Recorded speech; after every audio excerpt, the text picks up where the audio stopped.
सबको नमो बुद्धाय, जय भीम।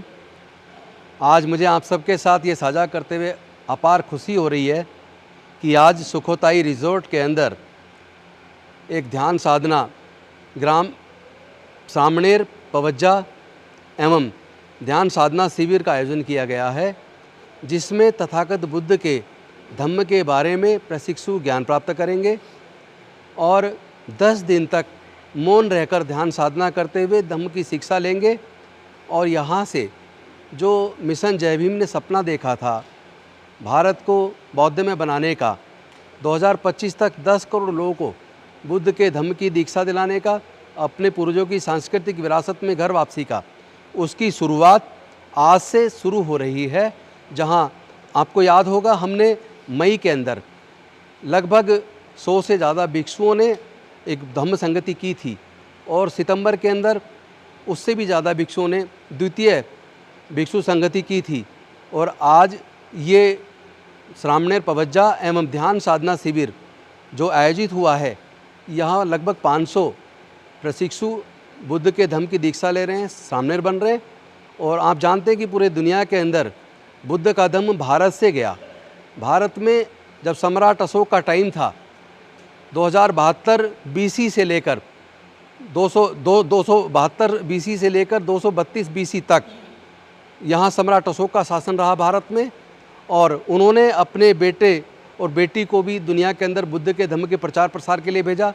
आपको पता होगा अशोक विजयदशमी के दिन सम्राट अशोक ने कलिंगा विजय प्राप्त करने के बाद जब उन्होंने देखा कि लाखों लोग मारे गए, उनको बड़ा दुख हुआ और उन्होंने अपने शस्त्र अस्त्र त्याग कर बुद्ध धम्म की दीक्षा ली। और यहाँ से बुद्ध का धम्म का प्रचार प्रसार सम्राट अशोक जी ने शुरू किया। लेकिन यहाँ से पूरे दुनिया में बुद्ध का धम्म गया। दुनिया के लगभग 56 देशों में बौद्ध धर्म है। सम्राट अशोक के वंशज राजा बृहद्रथ जो मौर्य वंश के अंतिम सम्राट थे, उनके सेनापति पुष्यमित शुंग ने धोखे से छल कपट से हत्या की 165 बीसी में, यानी लगभग अब से 2350 साल पहले। और उनकी हत्या करके पूरे भारत से 84,000 बौद्ध मठों को तोड़वाया और हज़ारों बौद्ध भिक्षुओं की हत्या करके बुद्ध के धम्म का भारत से विनाश किया। लेकिन डॉक्टर बाबा साहेब अम्बेडकर जी ने 14 अक्टूबर 1956 को बुद्ध के धम्म की दीक्षा ली और दीक्षा लेने के बाद भारत में दोबारा से बुद्ध के धम्म को पुनर्जीवित किया। आज पूरे दुनिया में जिस तरह जाति और धर्म के नाम पे उन्माद बढ़ा है, कट्टरपन बढ़ा है, लोगों में घृणा बढ़ी है, ऐसे में बुद्ध के धम्म की फिर से पूरे दुनिया को ज़रूरत है। मिशन जय भीम ने अब से 1 साल पहले 14 अक्टूबर को 2020 में हम सब ने नागपुर के अंदर ये मिशन जय भीम ने संकल्प लिया था कि हम 2025 तक 10 करोड़ से ज़्यादा लोगों को बुद्ध के धम्म में घर वापसी कराएंगे, अपने पूर्वजों की सांस्कृतिक विरासत में घर वापसी करेंगे। 10 करोड़ से ज़्यादा लोग बुद्ध के धम्म की दीक्षा लेंगे और फिर से भारत उसी तरह सोने की चिड़िया बनेगा। तो आइए आज से बनते करुणाशील राहुल जी के नेतृत्व में यहाँ सुखोताई रिज़ोर्ट के अंदर लगभग 500 प्रशिक्षु सामनेर पवज्जा एवं ध्यान साधना शिविर के माध्यम से बुद्ध के धम्म का प्रचार प्रसार करना शुरू करेंगे। और मैं इसके लिए सभी को साधुवाद देता हूँ, शुभकामनाएं देता हूँ। सबका मंगल हो, सबका कल्याण हो, सभी खुशी रहें। बहुत बहुत धन्यवाद। नमो बुद्धाय, जय भीम।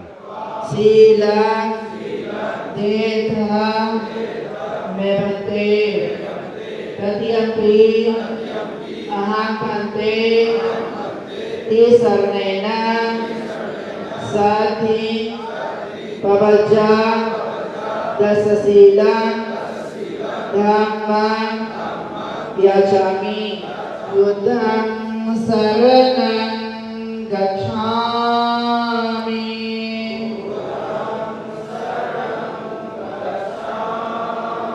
धम्मं शरणं गच्छामि। आज का जो ये आयोजन है, इसके बारे में मैं बताना चाहूँगा कि बहुत लंबे समय से ये अनुभव किया जा रहा था कि भारत में बौद्ध धर्म अपने सही स्वरूप में नजर आना चाहिए और बौद्ध धर्म को प्रसारित करने के लिए भिक्षुओं की आवश्यकता रहती है और भिक्षु भी ऐसे हों जो प्रशिक्षित हों, जो धर्म की गरिमा और गंभीरता को ठीक से समझते हों, जो तथागत की देशनाएं हैं उनको आचरण में उतारने का भी उनका अनुभव हो गया हो। तो इन सब बातों को ध्यान में रखते हुए हमने मिशन जय भीम के साथ मिलकर के उनके सहयोग से ये योजना बनाई कि हम दिल्ली में एक बड़ा आयोजन करें जिसमें पूरे देश की भागीदारी हो। देश के विभिन्न राज्यों के बौद्ध उपासक आकर के सामनेर बने, अनागारिक बने और धम्म का प्रशिक्षण लें। उसी उद्देश्य को ध्यान में रखते हुए ये 10 दिवसीय सामनेर पवज्जा और ध्यान साधना शिविर का आयोजन किया गया।